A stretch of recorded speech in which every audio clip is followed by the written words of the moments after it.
നമസ്തേ. നമ്മളിന്ന് ആഴ്ചഫലമാണ് പറയുന്നത്. ജൂലൈ 16 മുതൽ 23 വരെയുള്ള സമയത്തെ കാര്യങ്ങൾ. ആദ്യം മേടക്കൂറുകാരുടെ കാര്യമാണ്. അശ്വതി ഭരണി കാർത്തിക നക്ഷത്രത്തിൻ്റെ ആദ്യ കാൽഭാഗമാണ് മേടക്കൂറ്. അവർക്ക് ഈ ജൂലൈ 16 മുതൽ 23 വരെയുള്ള സമയത്ത് 4-ാം ഭാവത്തിൽ രവി സഞ്ചരിക്കുകയാണ്. അപ്പോൾ എപ്പോഴും ഒരു ആവശ്യമില്ലാത്ത പേടി, അകാരണ ഭയം എപ്പോഴും ഉണ്ടാവും. പിന്നെ വാക്കുകൾ, പ്രവൃത്തികളൊക്കെ ശ്രദ്ധിക്കുക. നിങ്ങളുടെ വാക്കുകളും പ്രവൃത്തികളും ഒക്കെ തെറ്റിദ്ധരിക്കപ്പെടാം. മാനഹാനിക്കും അപമാനത്തിനുമൊക്കെ സാധ്യതയുള്ള സമയമാണ്. കാര്യങ്ങളിലൊക്കെ തടസ്സങ്ങൾ ഉണ്ടാകാമെങ്കിലും കാര്യങ്ങളൊക്കെ നടക്കും. എങ്കിലും അപ്രതീക്ഷിതമായ ധനനഷ്ടങ്ങൾ ഉണ്ടാകാം. അതൊക്കെ നമ്മുടെ വാക്കുകൾ മൂലവും അപ്രതീക്ഷിതമായ ധനനഷ്ടങ്ങൾ ഉണ്ടാകാം. അതുകൊണ്ടാണ് വാക്കുകൾ, പ്രവൃത്തികളൊക്കെ വളരെ ശ്രദ്ധയോടെ മുന്നോട്ട് കൊണ്ടുപോകണമെന്ന് പറയുന്നത്. അപകടങ്ങളും വീഴ്ച, മുറിവ്, ഒടിവ്, ചതവ് പോലുള്ള കാര്യങ്ങളൊക്കെ ഉണ്ടാകാവുന്ന സമയമാണ്. വീട് വിട്ട് മാറി നിൽക്കേണ്ടി വരുന്ന ഒരു സാഹചര്യങ്ങളും കൂടി ഉണ്ടായേക്കാം. ആരോഗ്യപരമായിട്ട് മാത്രം അനുകൂലമല്ല, കുടുംബ സംബന്ധമായിട്ട് കുടുംബത്തിലുള്ളവർക്കും എന്തെങ്കിലും തരത്തിലുള്ള ആരോഗ്യ പ്രശ്നങ്ങൾ, അതുമൂലം ധനനഷ്ടങ്ങൾ ഒക്കെ വരാം. പിന്നെ വിദ്യാർത്ഥികൾക്ക് വിദ്യാഭ്യാസത്തിൽ ചില തടസ്സങ്ങൾ ഉണ്ടാകാം. പിന്നെ ആരോഗ്യപരമായിട്ട് അലർജി രോഗങ്ങൾ അലട്ടിക്കൊണ്ടിരിക്കും. ഇനി അടുത്ത ഇടവക്കൂറുകാരുടെ ജൂലൈ 16 മുതൽ 23 വരെയുള്ള സമയത്തെ കാര്യമാണ്. കാർത്തിക അവസാന മുക്കാൽ ഭാഗം, രോഹിണി മകീരത്തിൻ്റെ ആദ്യ പകുതി ഭാഗമാണ് ഇടവക്കൂറ്. ഇവർക്ക് ഉറ്റവരുടെ സഹായങ്ങളൊക്കെ ലഭിക്കാവുന്ന ഒരു സമയമാണ്. കടമൊക്കെ കൊടുത്തിട്ടുണ്ടെങ്കിൽ അതൊക്കെ തിരികെ ലഭിക്കാവുന്ന സമയമാണ്. പിന്നെ ശത്രുക്കളായിരുന്നവർ, കഴിഞ്ഞ വീഡിയോയിൽ ഞാൻ പറഞ്ഞ പോലെ ശത്രുക്കളായിരുന്നവരൊക്കെ മിത്രങ്ങളാകുന്ന ഒരു സമയം കൂടിയാണ്. എങ്കിലും ഇവർക്കും എപ്പോഴും ഒരു ആവശ്യമില്ലാത്ത ഭയം ഒക്കെ ഉണ്ടാകും. ഇവരുടെ 10-ാം ഭാവത്തിൽ ശനി സഞ്ചരിച്ചു കൊണ്ടിരിക്കുന്ന സമയമാണ്. അപ്പോൾ കർമ്മരംഗത്ത് ചില മനോവ്യസനങ്ങൾ, മനോവിഷമങ്ങൾ ഒക്കെ ഉണ്ടാകും. ഈ 10-ാം ഭാവത്തിൽ ശനി ധനപരമായിട്ടും ബുദ്ധിമുട്ടിക്കും, അതും മനസ്സിലാക്കുക. പിന്നെ 5-ാം ഭാവത്തിൽ കേതു സഞ്ചരിക്കുകയാണ്. അപ്പോൾ കാര്യങ്ങളിലൊക്കെ ഒരു വളഞ്ഞ വഴി സ്വീകരിക്കാനുള്ള ഒരു സമ്മർദ്ദം അല്ലെങ്കിൽ ഒരു പ്രേരണ ഉണ്ടാക്കും. അത് ശ്രദ്ധിക്കുക.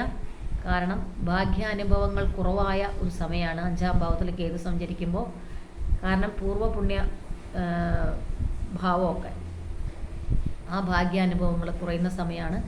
അപ്പോൾ കാര്യങ്ങൾക്കൊക്കെ ഒരു വളഞ്ഞ വഴി സ്വീകരിക്കുക എന്നുള്ളൊരു പ്രേരണ നമുക്കുണ്ടാവും.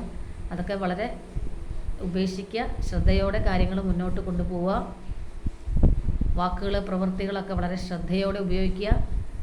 സുഹൃത്തുക്കളുടെ ഇടയിൽ, കുടുംബത്തിൻ്റെ ഇടയിൽ, തൊഴിൽ രംഗത്തൊക്കെ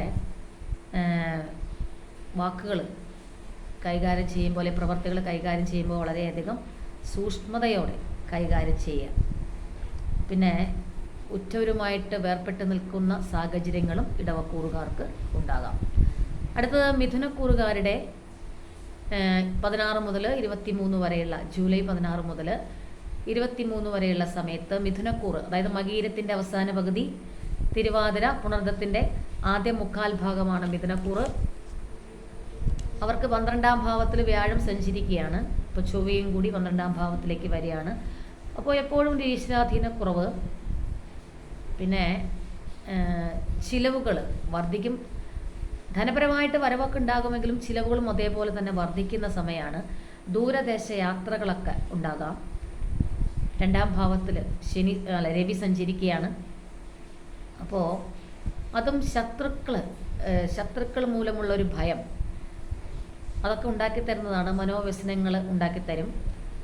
ആരോഗ്യപരമായിട്ട് ചിലപ്പോൾ ആശുപത്രിവാസം, പിന്നെ എന്തെങ്കിലും തരത്തിലുള്ള ശസ്ത്രക്രിയകൾ ഒക്കെ വേണ്ടി വരുന്ന സമയമാണ്.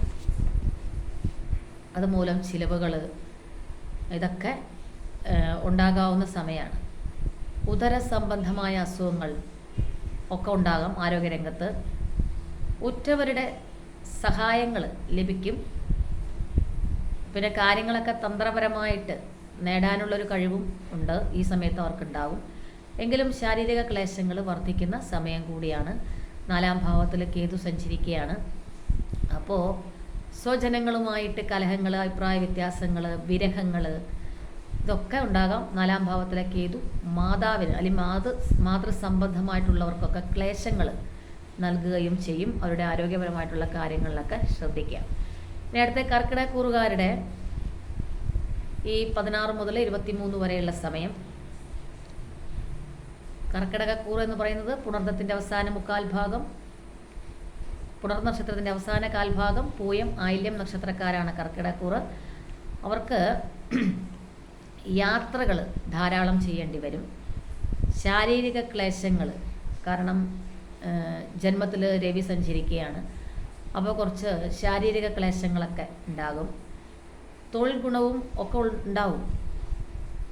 ധനപരമായ കാര്യങ്ങളിലൊക്കെ നേട്ടങ്ങൾ ഉണ്ടാക്കാവുന്ന സമയമാണ്. പക്ഷെ 9-ാം ഭാവത്തിലെ സർപ്പം രാഹു സഞ്ചരിക്കുകയാണ്. അപ്പോൾ പിതൃസംബന്ധമായിട്ട് എന്തെങ്കിലും തരത്തിലുള്ള ക്ലേശങ്ങൾ ഇതൊക്കെ ഉണ്ടാവും. പിന്നെ പ്രവൃത്തി രംഗത്ത് ശ്രദ്ധിക്കേണ്ടത് മറ്റുള്ളവരുടെ ഇടപെടലുകൾ, അത് പ്രവൃത്തി രംഗത്തുണ്ടാകും. അതുമൂലം മനോവ്യസനങ്ങൾ അനുഭവിക്കേണ്ടി വരുന്ന സാഹചര്യങ്ങളും ഉണ്ടാകുമെന്നുള്ളതിനാൽ അത് വളരെ ശ്രദ്ധിച്ച് മുന്നോട്ട് പോവാം. അടുത്ത ചിങ്ങക്കൂറുകാരുടെ കാര്യമാണ്. മകം, പൂരം, ഉത്രം നക്ഷത്രത്തിൻ്റെ ആദ്യ 1/4 ഭാഗമാണ് ചിങ്ങക്കൂറ്. അവർക്ക് ഈ സമയത്ത് ആരോഗ്യപരമായിട്ട് പറയുകയാണെങ്കിൽ കുറച്ച് മാനസിക ശാരീരിക പ്രശ്നങ്ങളൊക്കെ, മനോവിഷമങ്ങളും ശാരീരിക ക്ലേശങ്ങളൊക്കെ വർദ്ധിക്കാവുന്ന സമയമാണ്. കൂട്ടു സംരംഭങ്ങൾ നടത്തുന്ന ചിങ്ങക്കൂറുകാർ വളരെയധികം ശ്രദ്ധിക്കുക. വീടുമായി ബന്ധപ്പെട്ട് ചില അറ്റകുറ്റപ്പണികൾ, അല്ലെങ്കിൽ വീട് വാങ്ങുക, അല്ലെങ്കിൽ വീട് മാറി താമസിക്കുക, അങ്ങനെയുള്ള കാര്യങ്ങളൊക്കെ നടക്കാവുന്ന സമയമാണ്. ഇവരും വാക്കുകൾ വളരെയധികം ശ്രദ്ധിക്കേണ്ട സമയമാണ്. ഇവരുടെ വാക്കുകൾ, പ്രവൃത്തികളൊക്കെ തെറ്റിദ്ധരിക്കപ്പെടാം. ഉറ്റവരിൽ നിന്ന്, മിത്രങ്ങളിൽ നിന്ന് ഒക്കെ ചില തിക്ത അനുഭവങ്ങളും ചിങ്ങക്കൂറുകാർക്ക് ഉണ്ടാകാം. കാരണം ഞാൻ പറഞ്ഞു, വാക്കുകൾ തെറ്റിദ്ധരിക്കപ്പെടാം, പ്രവൃത്തികൾ തെറ്റിദ്ധരിക്കപ്പെടാം.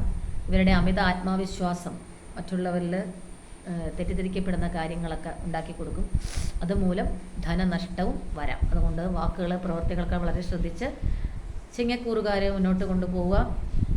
ഇവർക്ക് 12-ാം ഭാവത്തിൽ ആദിത്യൻ സഞ്ചരിക്കുമ്പോൾ ധനപരമായിട്ട് ചില നഷ്ടങ്ങൾ, നാശങ്ങളൊക്കെ വരാവുന്ന സമയം കൂടിയാണ്. അതും ശ്രദ്ധിക്കുക. ബന്ധുക്കളൊക്കെ ആയിട്ട് കലഹങ്ങൾ ഒക്കെ വരാവുന്ന സമയമാണ്. അതൊക്കെ ശ്രദ്ധിച്ച് മുന്നോട്ട് പോവുക.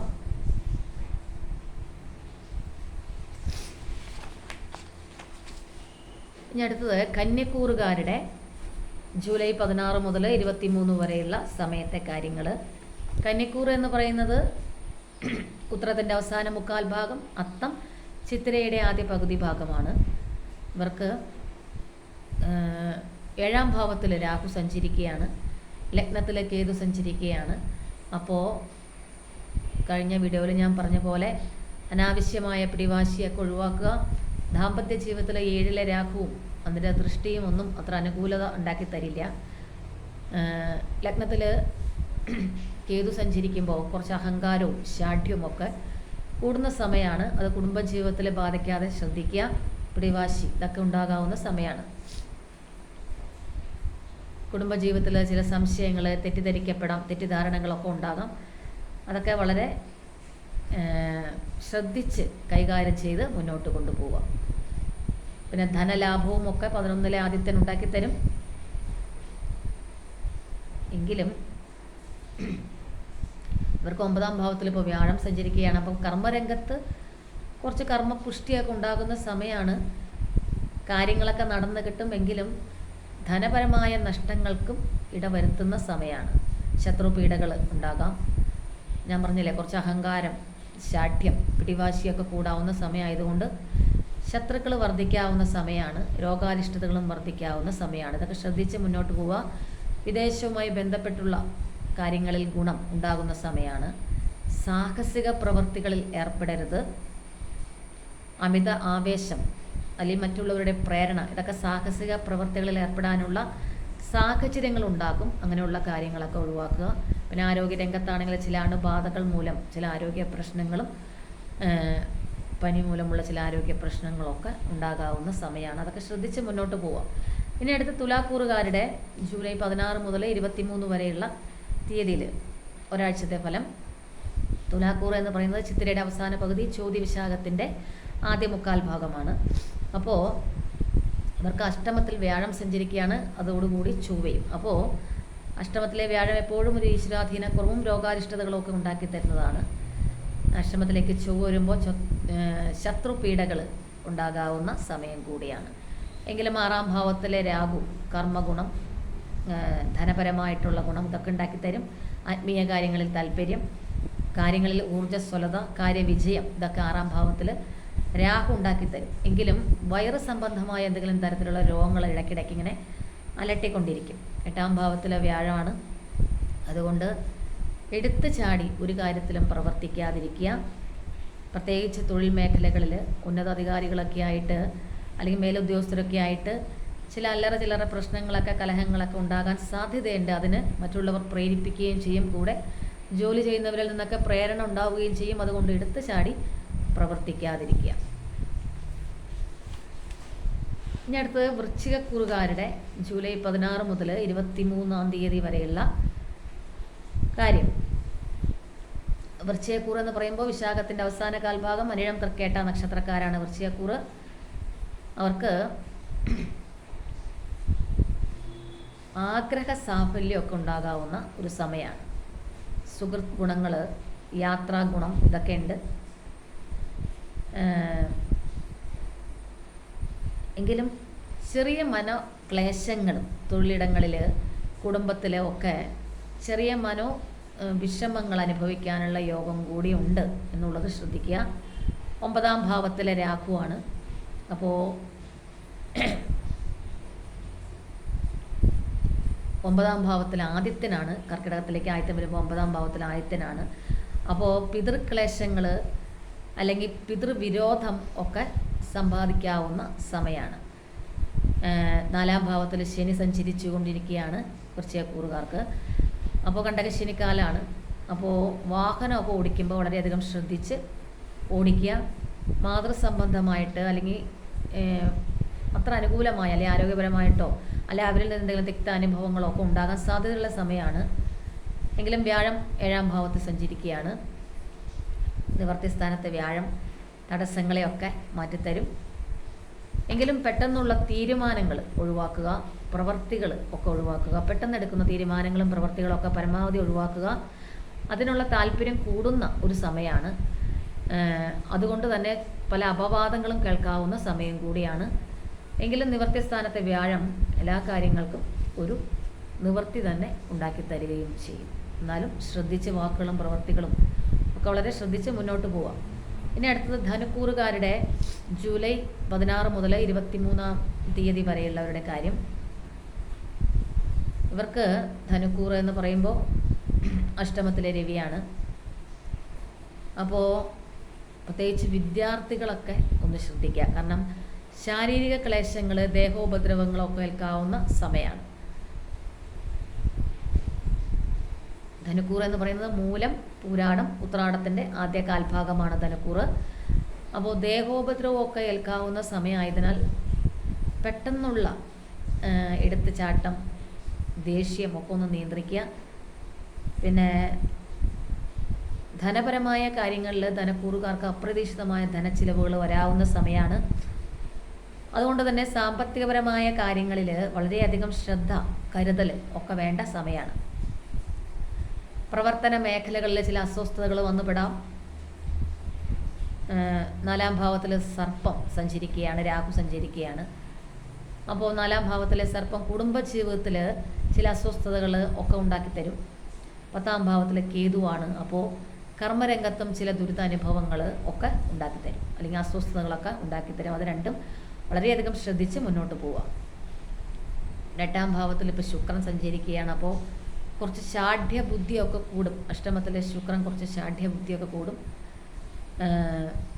അതൊക്കെ ഒന്ന് ശ്രദ്ധിക്കുക. പ്രത്യേകിച്ച് ദാമ്പത്യ ജീവിതത്തിൽ ശുക്രൻ്റെ ഇടപെടലുണ്ടാവും. അത് ഷാഠ്യബുദ്ധി കൂടുമ്പോൾ പ്രശ്നങ്ങളുണ്ടാക്കും. അത് ശ്രദ്ധിച്ച് മുന്നോട്ട് പോവുക. പിന്നെ ആരോഗ്യരംഗത്താണെങ്കിൽ വയറ് സംബന്ധമായ എന്തെങ്കിലും തരത്തിലുള്ള അസുഖങ്ങൾ വരാം. ഞരമ്പ് സംബന്ധമായ എന്തെങ്കിലും തരത്തിലുള്ള അസുഖങ്ങളൊക്കെ പിടിപെടാം. ആശുപത്രിവാസം വേണ്ടി വരാം. ശസ്ത്രക്രിയ പോലെയുള്ള കാര്യങ്ങളൊക്കെ വേണ്ടി വരുന്ന സമയമാണ്. ഇത് ജാതകത്തിലും കൂടി ഇതിനൊക്കെ യോഗം ഉണ്ടെങ്കിലാണ് നടക്കുകയുള്ളൂ. വേണ്ടി വരാവുന്ന സമയമായതിനാൽ ഇവ കാര്യങ്ങളൊക്കെ വളരെയധികം ശ്രദ്ധിച്ച് മുന്നോട്ട് പോവാം.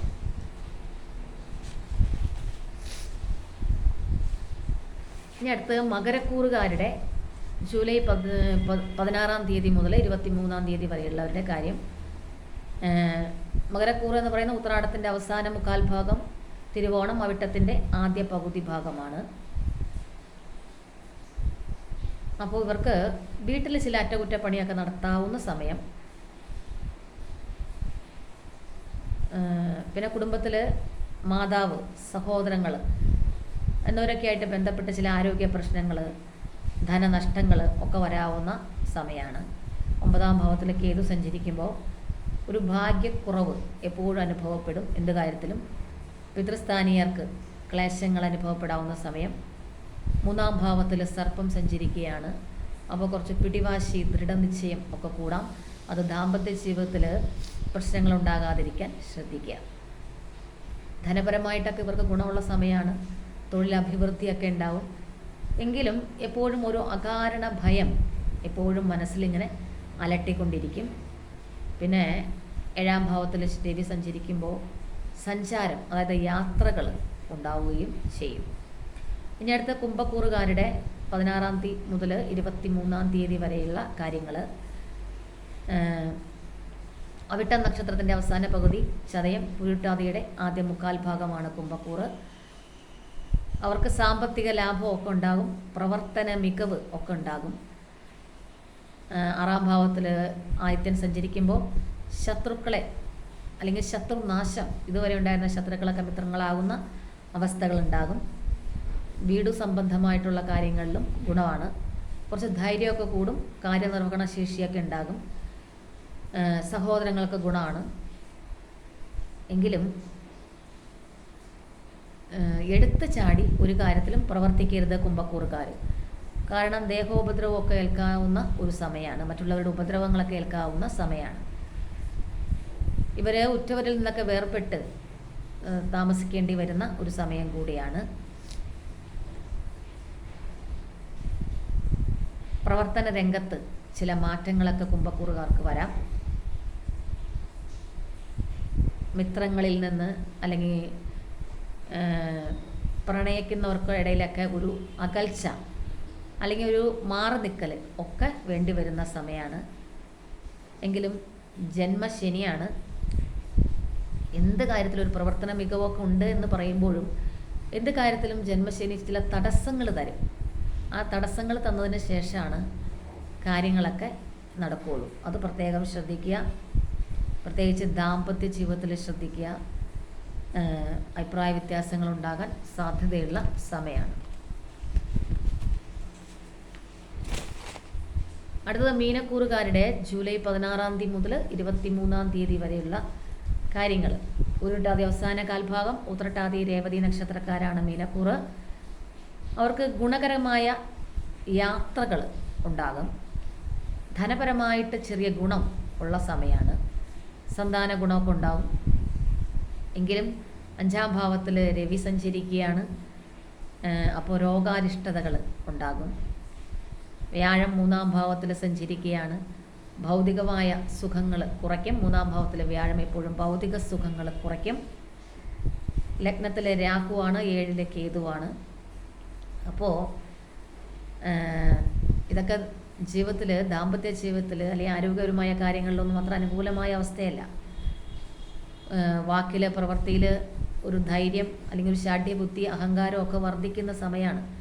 അത് കുടുംബജീവിതത്തിലായാലും തൊഴിൽ രംഗത്തായാലും മിത്രങ്ങളുടെ ഇടയിലായാലും ഒക്കെ വളരെ ശ്രദ്ധിച്ച് കൈകാര്യം ചെയ്യേണ്ട ഒരു സമയമാണ്. കുടുംബത്തിൽ നിന്ന് വിട്ടു നിൽക്കാനുള്ളൊരു യോഗവും മീനക്കൂറുകാർക്ക് ഉണ്ട്. ഇത് ഒരിക്കലും ഒരു വ്യക്തിയെ സംബന്ധിച്ചുള്ള ഫലമല്ല. ഗ്രഹങ്ങളുടെ മാറ്റവുമായി ബന്ധപ്പെട്ട് ചാരവശാലുള്ള നക്ഷത്രത്തെ ആസ്പദമാക്കിയുള്ള കാര്യമാണ്. അതറിഞ്ഞ് കേൾക്കുക.